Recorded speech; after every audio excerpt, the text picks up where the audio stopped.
Neha recording studio Saidpur Sitamarhi.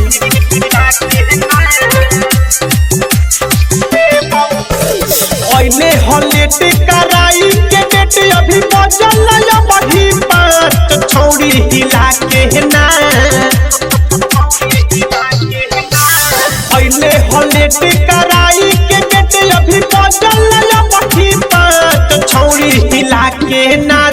नहतो यह जूते बहु बास घास छौड़ी हिला के नाच। नहतो यह जूते बहु बास घास छौड़ी हिला के नाच। Neha recording studio Saidpur Sitamarhi.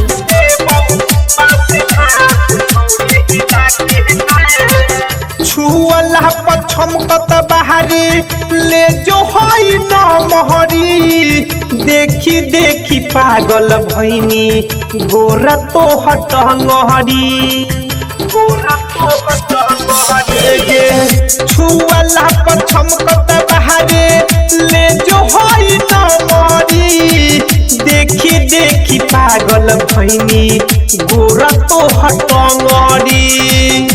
के उजड़ पहले हठोरी न तो हमारी एगो बात मजगोरी। न तो हमर बात एगो मन जोगे गोरी। आइल बारी सोनू मुंडे बना के उमर बाया वही काट छौड़ी हिला के नाच। न तो यह जूते बहु बास घास छौड़ी हिला के नाच। न तो यह जूते बहु बास घास छौड़ी हिला के नाच। Neha recording studio Saidpur Sitamarhi.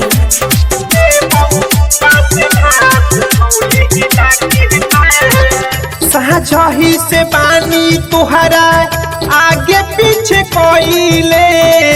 एको गुण चुमा से गुड़की दर्शन करइले।